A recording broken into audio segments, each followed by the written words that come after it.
العالمین والصلاة والسلام علی سید الانبیاء والمرسلین والعاقبۃ للمتقین اما بعد فاعوذ باللہ من الشیطان الرجیم بسم اللہ الرحمن الرحیم شہر رمضان الذی انزل فیہ القرآن صدق اللہ مولانا العظیم ان اللہ وملائکتہ یصلون علی النبی یا ایھا الذین آمنوا صلوا علیہ وسلموا تسلیما اللہم صلی علی سیدنا و مولانا محمد وعلی آل سیدنا و مولانا محمد وبارک وسلم وصلی علیہ صلاۃ والسلام علیکہ یا سیدی یا رسول اللہ صلاۃ والسلام علیکہ یا سیدی یا حبیب اللہ صلاۃ والسلام علیکہ یا سیدی یا شفیع المذنبین وعلی آلک واصحابک یا سیدی یا رحمت للعالمین۔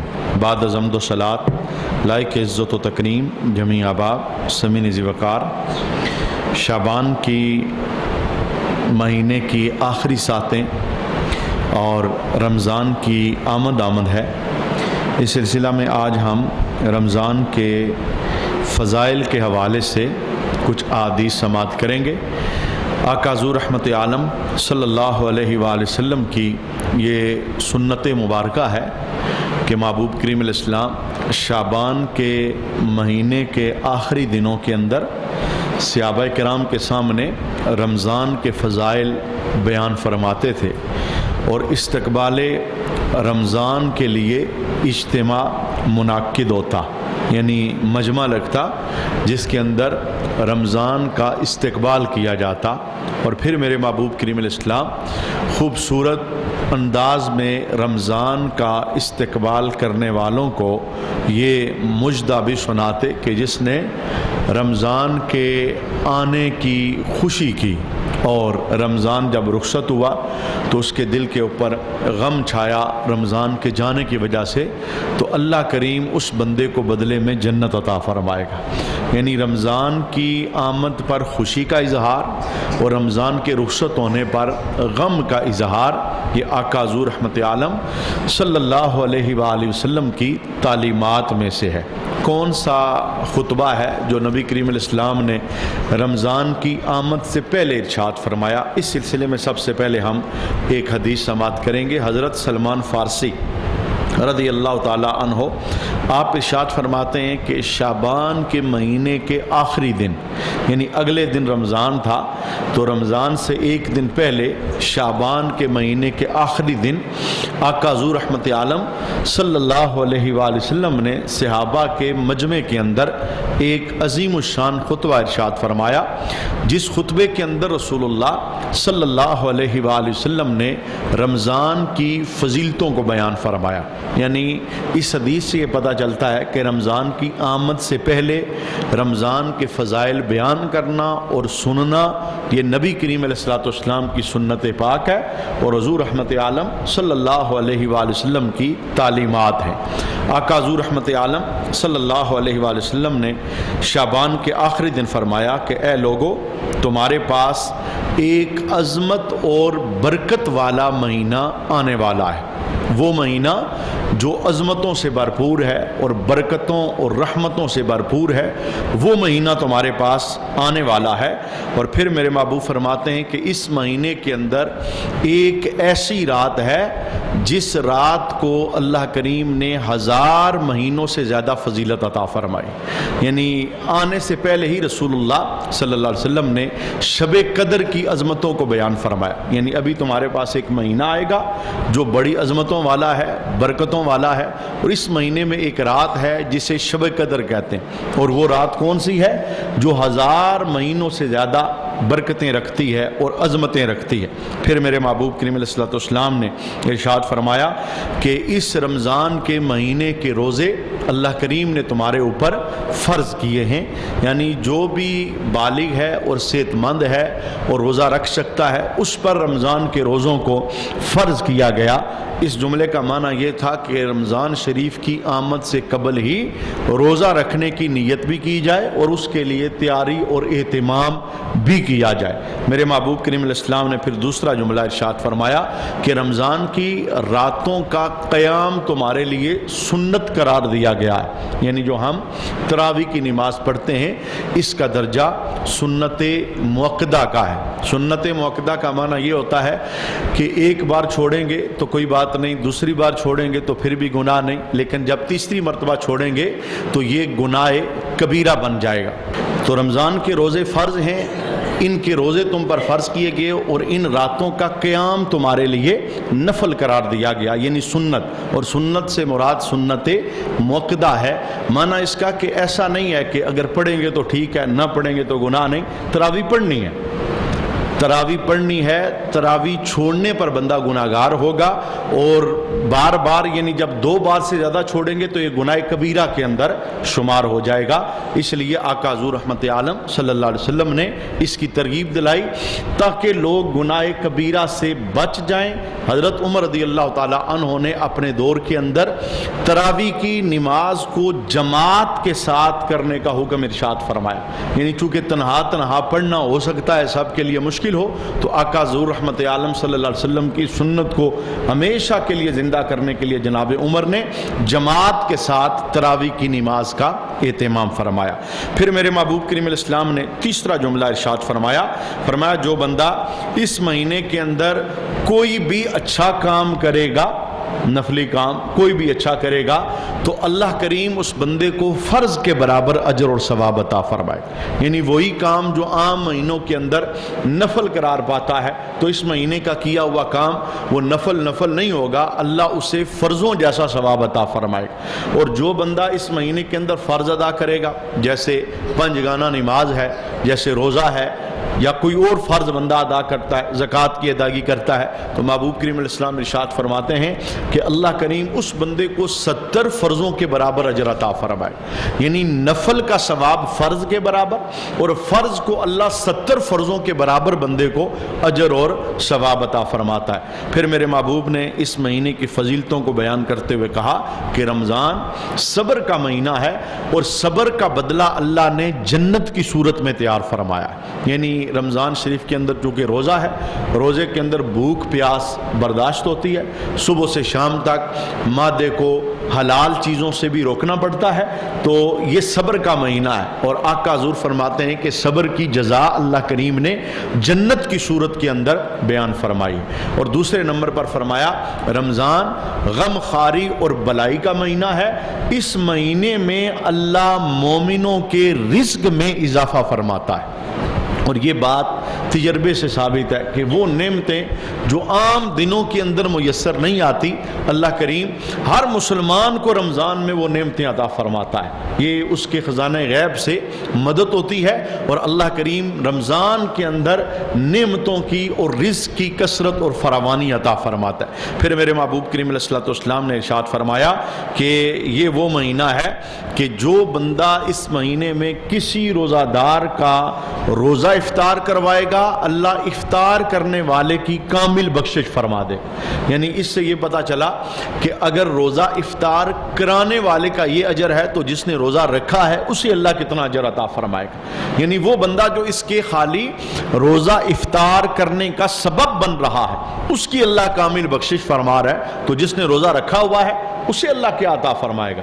پھر میرے محبوب کریم علیہ السلام نے رمضان کی فضیلت اور عظمت کو بیان کرتے ہوئے جملہ ارشاد فرمایا جس بندے نے کسی کو روزہ افطار کروایا تو جس نے اس کے افطار کرانے پر روزہ افطار کیا تو رکھنے والے کے اجر میں کوئی کمی نہیں ہوگی۔ یعنی بندہ یہ سوچ کے کہ یار یہ جب مجھے روزہ افطار کروائے گا اس کی تو بخشش ہو جائے گی، اسے میرے روزے کا ثواب ملے گا، تو رسول اللہ نے فرمایا جس نے روزہ رکھا ہے اس کے اجر میں کوئی کمی نہیں ہوگی۔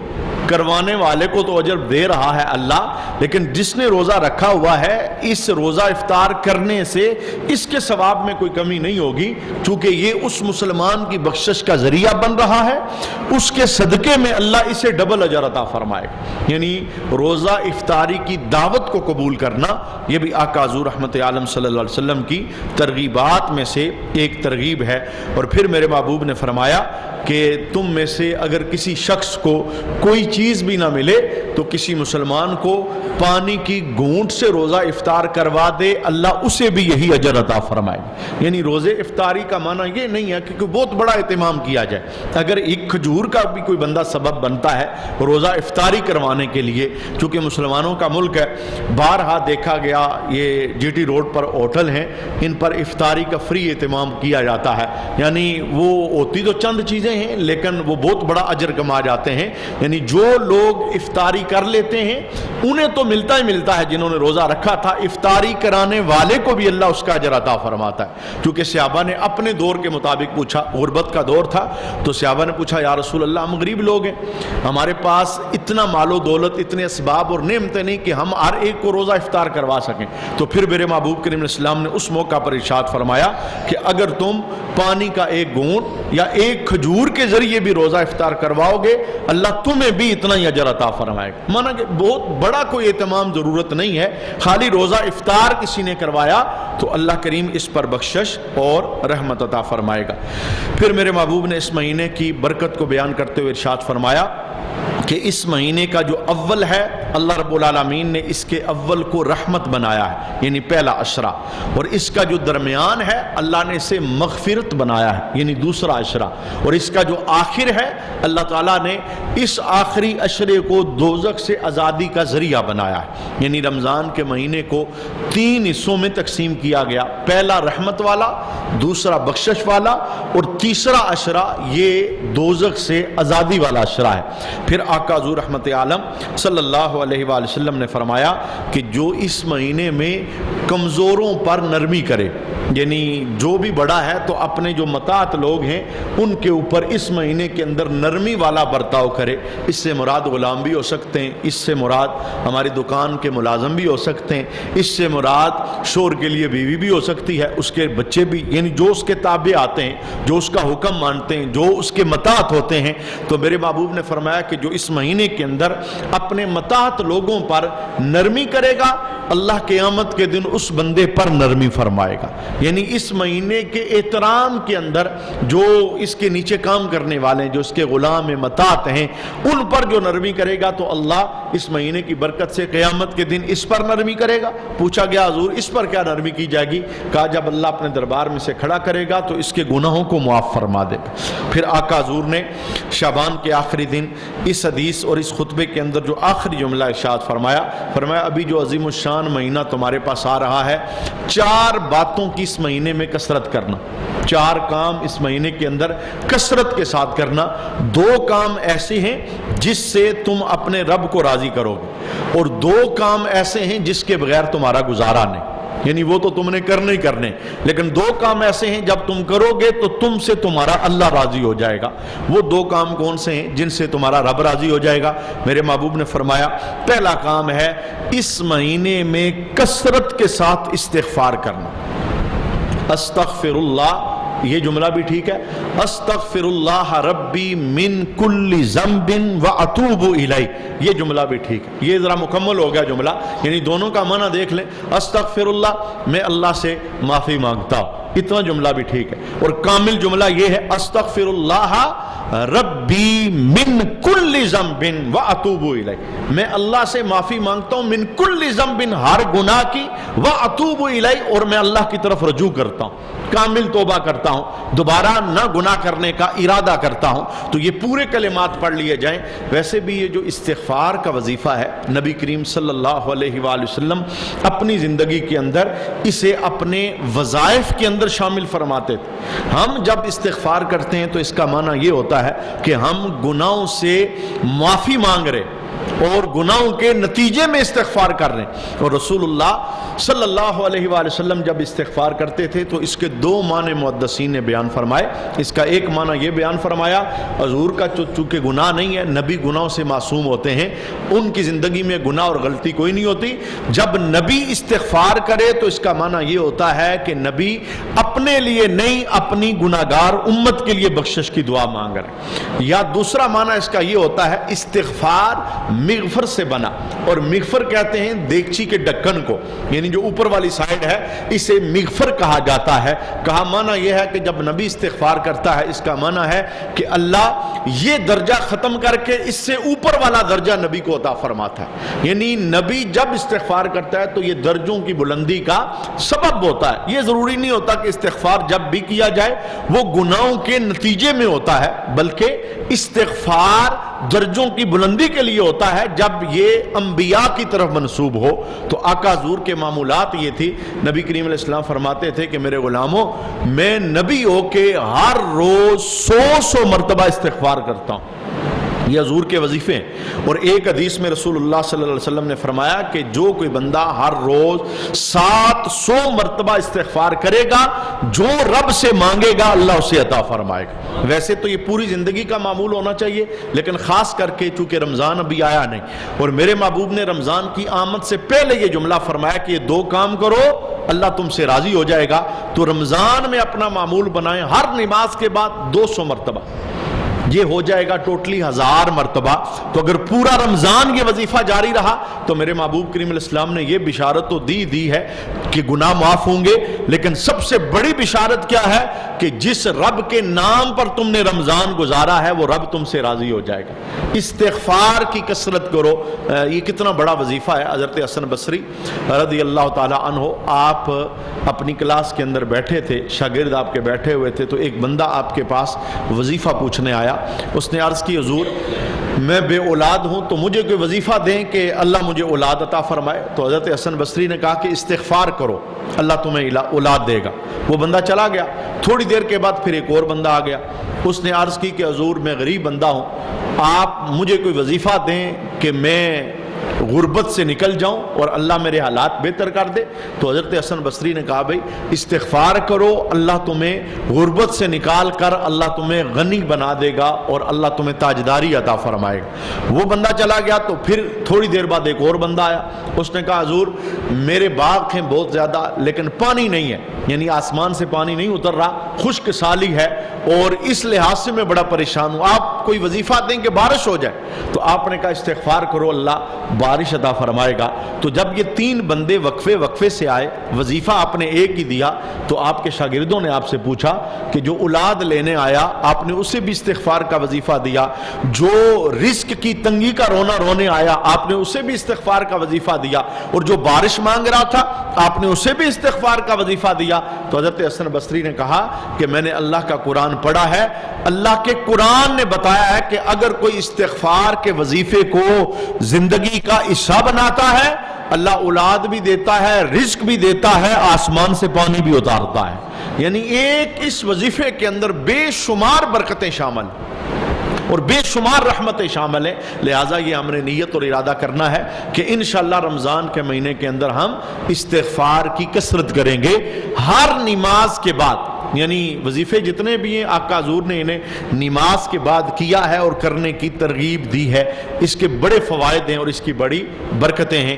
دوسرا وظیفہ میرے محبوب کریم علیہ السلام نے فرمایا کہ رمضان میں 4 چیزوں کی کثرت کرنا، 2 سے تم رب راضی کرو گے۔ ان 2 میں سے پہلی چیز استغفار، اور دوسری چیز کثرت کے ساتھ لا الہ الا اللہ کا ورد کرنا، کثرت کے ساتھ لا الہ الا اللہ کا ورد کرنا۔ افضل الذکر لا الہ الا اللہ۔ اچھا یہ جو 2 وظیفے ہیں نا، استغفار اور لا الہ الا اللہ، ان وظیفوں کا والدین اگر دنیا سے چلے گئے تو ان کے لیے بھی بڑا فائدہ ہے، چونکہ حدیث کے اندر الادہ ان 2 کلمات کو ماں باپ کی بخشش کے لیے میرے محبوب نے مخصوص کیا۔ مثال کے طور پہ ایک مشکات کی حدیث ہے کہ آقا حضور رحمت عالم صلی اللہ علیہ وسلم نے ایک باپ کا ذکر کیا جو اللہ کے دربار میں پہنچ چکا تھا، یعنی فوت ہو چکا تھا. تو جب وہ اللہ کے دربار میں پہنچا تو اللہ کریم نے جنت میں اسے ایک درجے کی ترقی عطا فرمائی. یہ کتنی ترقی ہے؟ یعنی زمین سے لے کے آسمان تک بندہ بلند ہو جاتا ہے. اگر ایک درجے کی ترقی جنت میں کسی کو ملے تو زمین سے آسمان تک وہ بلند ہوتا ہے. تو جب باپ نے پوچھا مولا میرے تو اعمال کا سلسلہ بند ہو گیا، میں تو کوئی صالح عمل نہیں کر سکتا، یہ مجھے ترقی کیسے ملی؟ تو رب نے جواب ارشاد فرمایا بے استغفاری ولدک لک، فرمایا یہ دنیا کے اندر تو ایک بیٹا چھوڑ کے آیا ہے، آج تیرے بیٹے نے تیرے لیے استغفار کیا ہے، ہم نے تمہیں جنت میں ترقی عطا فرمائی. تو بیٹے کا ایک مرتبہ استغفار باپ یا ماں کے لیے جو دنیا سے چلی گئی ہیں ان کے درجوں کی بلندی کا سبب بنتا ہے. اور جو دوسری حدیث ہے میرے محبوب نے فرمایا کہ جس نے کسی جانے والے کے لیے 70,000 مرتبہ پہلا کلمہ شریف پڑھا، لا الہ الا اللہ، یہ کلمہ شریف جس نے 70,000 مرتبہ پڑھا، جس کو پڑھ کر اصال کرے گا یعنی اس کی روح کو پیش کرے گا، اللہ کریم اس بندے کو جنت الفردوس میں اعلیٰ مقام عطا فرمائے. یعنی اس بندے کی جنت کا سبب یہ کلمہ بن جاتا ہے. تو میں کہتا ہوں کہ اگر کلمے کے وظیفے کو یوں پختہ کیا جائے، ہر نماز کے بعد اس کو اگر آپ اس روٹین کے ساتھ پڑھیں کہ رمضان شریف میں 70,000 کا ورد پورا ہو جائے، 70,000 کا، اپنا فائدہ تو ہے ہی ہے، لیکن اس رمضان کے اندر اگر ماں چلی گئی دنیا سے یا والد چلے گئے دنیا سے یا کوئی اور پیارا چلا گیا دنیا سے اور ہماری طرف سے ان کے لیے رحمت کا ایک سبب پیدا ہو جائے، جبکہ چھما چھم رحمتیں برس رہی ہوں اور دوزخ سے آزادی کے پروانے مل رہے ہوں، تو یہ بڑا خیر والا اور رحمت معاب ایک قدم ہوگا ماں اور باپ کے لیے. تو یہ دو باتیں ہیں جن سے تم رب کو راضی کرو گے، یعنی ان کی کثرت کرنا، استغفار اور لا الہ الا اللہ کا ورد. اور دوسری میرے محبوب کریم علیہ السلام نے ارشاد فرمایا رمضان میں دو باتوں کی اور کثرت کرنا، یہ وہ ہیں جن کے بغیر تمہارا چارہ نہیں، یعنی جن کے بغیر تمہارا گزارا نہیں، وہ تمہاری ضرورت ہے، وہ تمہاری حاجت ہے، وہ تم نے مانگنا ہی مانگنا ہے. اچھا وہ کیا ہے جس کے بغیر ہمارا چارہ اور ہمارا گزارا نہیں؟ میرے محبوب نے فرمایا ایک یہ ہے کہ کثرت سے رب سے رمضان میں جنت طلب کرنا، جنت کی طلب کرنا اللہ سے روزے کے بعد، یعنی جب روزہ کھولو، صبح روزہ رکھتے ہوئے، دن کے ٹائم، نمازوں کے بعد، رات تراویح کے بعد، جب جب دعا کا موقع ملے تو یہ جملے لازمی بولنا، مولا میرے اعمال اس قابل نہیں کہ میں جنت جا سکوں، اپنے فضلوں سے اور رمضان کی عظمتوں کا صدقہ تو مجھے جنت عطا فرمان. تو جنت کی طلب کرنا، ویسے تو ساری زندگی مسلمان کو طلب کرنی چاہیے، چونکہ رسول اللہ صلی اللہ علیہ وسلم کی حدیث شریف ہے کہ 7 مرتبہ جب کوئی مسلمان بندہ اللہ کے دربار سے جنت مانگتا ہے تو جنت خود بول کے کہتی ہے اے اللہ یہ بندہ میرے اندر آنے کی دعا کرتا ہے، اے اللہ اسے میرے اندر داخل فرما. اللہ اس کی دعا کو قبول فرماتا ہے. اور پھر میرے محبوب نے دوسرا جملہ ارشاد فرمایا دوسرا کام جس کے بغیر تمہارا گزارا نہیں، فرمایا اس مہینے کے اندر کثرت کے ساتھ اللہ کے دربار سے دوزخ کی پناہ مانگنا. دوزخ آگ، انگارے اور عذاب، قبر کا، عشر کا، آخرت کا، کثرت کے ساتھ اللہ کے دربار میں پناہ مانگنا. کیوں؟ یہ دوزخ سے آزادی کا مہینہ ہے. اس کا جو آخری عشرہ ہے یہ دوزخ سے آزادی کا مہینہ ہے. مغفرت کے پروانے پوری رات اللہ کے دربار سے تقسیم ہوتے ہیں، دعائیں التجائیں کرنے والوں کو نوازا جاتا ہے. تو میرے محبوب نے ترغیب دلاتے ہوئے کہا غافل نہ ہو جانا اور غفلت کے اندر یہ مہینہ بسر نہ کر دینا. شاید یہی وجہ تھی کہ جب سیڑھی پر اللہ کے حبیب نے جمعہ کے دن قدم رکھا منبر پر تو حضور رحمت عالم نے آمین کہا، پھر قدم رکھا، پھر آمین کہا، پھر قدم رکھا، تیسری سیڑھی پر پھر آمین کہا. تو صحابہ نے پوچھا یا رسول اللہ یہ آج ہم نے خلاف معمول 3 مرتبہ آپ کو آمین آمین آمین کہتے ہوئے سنا ہے، اس کا کیا مطلب اور کیا معنی ہے؟ تو میرے محبوب نے فرمایا کہ جب میں منبر کی پہلی سیڑھی پہ میں نے قدم رکھا تو میرے پاس جبریل آئے اور جبریل نے آ کے ایک دعا مانگی. وہ دعا مجھے پسند آئی، میں نے اس دعا پر آمین کہا. مجھے بتائیں دعا کرنے والے جبرائیل ہیں، آمین کرنے والے مصطفیٰ کریم ہیں اور دعا کی تعلیم دینے والا رب جلیل ہے. کیونکہ جبریل رب کے حکم کے بغیر تو کچھ نہیں کہتے. رب نے جبریل کو بھیجا اور دعا سکھا کے بھیجا کہ یہ دعا کے لفظ بولنے، اور رسول اللہ کو وہ دعا کے لفظ پسند آئے تو حضور نے آمین کہا. اب ذرا دیکھیے وہ دعا کیا تھی، خیر والا پہلو اس کے اندر کیا ہے. جبریل نے پہلی سیڑھی پر رسول اللہ نے قدم رکھا تو جبریل نے یہ دعا مانگی کہ محبوب ہلاک ہو جائے وہ بندہ جس نے اپنے والدین کو بڑھاپے میں پایا، خدمت کر کے اس نے جنت حاصل نہیں کی. یعنی بڑا بدبخت بندہ ہے، برباد ہو جائے، ہلاک ہو جائے. ماں باپ اسے بوڑھے ملے پر یہ خدمت کر کے جنت نہیں کما سکا. مانا اتنا آسان تھا جنت لینا، ماں باپ کو راضی کرتا، خدمت کرتا تو اللہ بدلے میں اسے جنت عطا فرماتا. تو اس کا یعنی اپوزٹ کیا ہے، جو بندہ خدمت کرے گا رب اسے جنت عطا فرمائے گا. دوسرے نمبر پر محبوب فرماتے میں نے دوسری سیڑھی پہ قدم رکھا تو جبریل نے یہ دعا مانگی کہ محبوب ہلاک ہو جائے وہ بندہ، برباد ہو جائے بندہ جس کے سامنے آپ کا نام لیا گیا اور اس نے درود نہیں پڑھا. یعنی بخل کی وجہ سے اس نے آپ کا نام نامی سن کر درود نہیں پڑھا، وہ بھی ہلاک ہو جائے. اور جب میرے محبوب نے تیسری سیڑھی پہ قدم رکھا تو جبریل نے کیا دعا مانگی، یا رسول اللہ ہلاک ہو جائے وہ بندہ، برباد ہو جائے وہ بندہ جس نے اپنی زندگی میں رمضان پایا اور اپنی بخشش نہیں کروا سکا. رمضان کا مہینہ ملا، نہ اس نے بخشش مانگی، نہ اس نے جنت مانگی، نہ اس نے دوزخ سے پناہ مانگی، نہ استغفار کیا. وہ اللہ کے دربار سے اس مہینے کو پا ہی نہ سکا. اس کی رحمتیں، اس کی برکتیں، یعنی یہ بہت بڑی بربادی ہے کہ رمضان ملے اور رمضان کی عظمتوں سے بندہ غافل ہو، رمضان ملے اور اس کی بخششوں سے بندہ غافل ہو. تو آقا حضور فرماتے ہیں برباد ہو گیا اور ہلاک ہو گیا وہ بندہ، بد نصیب ہے وہ بندہ رمضان پا رہا ہے پر رمضان کی وجہ سے بخشش نہیں کروا رہا. یعنی اس کا اپوزٹ کیا ہوگا، رمضان بخششوں کا مہینہ ہے، رمضان مغفرت کا مہینہ ہے، رمضان دوزخ سے آزادی کا مہینہ ہے، یہ جنت لینے والا مہینہ ہے اور دوزخ سے پناہ والا مہینہ ہے. یہی وجہ حضور مولا کائنات حضرت علی المرتضی رضی اللہ تعالیٰ عنہ روایت کرتے ہیں کہ آقا حضور نے ارشاد فرمایا کہ اگر میری امت کو یہ بات پتہ چل جاتی کہ رمضان میں کیا ہے، مانا یہ تھا کہ انہیں پتہ نہیں ہے، یہ نہیں جانتے کہ رمضان میں برکتیں کتنی ہیں، رحمتیں کتنی ہیں، کرم کتنا ہے، یہ غافل ہیں، اندھیرا ہے ان پہ چھایا. فرمایا اگر میری امت کو پتہ چل جاتا رمضان میں کیا ہے تو میری امت یہ خواہش کرتی سارا سال ہی رمضان رہے. یعنی پھر کچھ تو ہے، انہیں پتہ نہیں چلا، ابھی پتہ چلتا تو یہ خواہش کرتے پورا سال ہی رمضان رہے. تو یہ سارے جملے بولنے کا رمضان شریف کی آمد سے قبل مقصد کیا تھا کہ غفلت کے اندر اس کا کوئی دن نہ گزارا جائے، اس کی کوئی رات نہ گزاری جائے، اور بار بار یہ دعائیں کی جائیں. چونکہ کوئی کام بھی اللہ کی توفیق کے بغیر نہیں ہوتا. آپ روزہ رکھیں گے رب کی توفیق ہوگی تو رکھیں گے، وگرنہ بندہ بیمار ہو جائے تو کیا کر سکتا ہے. سارا کام صحت سے ہوتا ہے، تندرستی سے ہوتا ہے، شفا سے ہوتا ہے. صحت ہی نہیں صحیح، نہ بندہ روزہ رکھ سکے گا، نہ صحیح طرح عبادت کر سکے گا، نہ تراویح پڑھ سکے گا. تو رمضان شریف کی آمد سے قبل یہ دعائیں بھی کرنی چاہیے کہ اے اللہ صحت عافیت کے ساتھ مجھے رمضان کی بارے نصیب فرما، میں کسی ایسی آزمائش میں نہ چلا جاؤں کہ میرے روزے رہ جائیں یا میری تراویح رہ جائے یا رمضان کی برکتوں سے میں محروم ہو جاؤں. آقا حضور رحمت عالم صلی اللہ علیہ وآلہ وسلم نے رمضان کی آمد سے قبل ایک جملہ اور بھی ارشاد فرمایا. فرمایا جس بندے نے ایک رمضان پایا اور پھر سال پورا گزارنے کے بعد اس نے اگلا رمضان بھی پا لیا، فرمایا میرے صحابہ کتنا خوش بخت ہے وہ بندہ.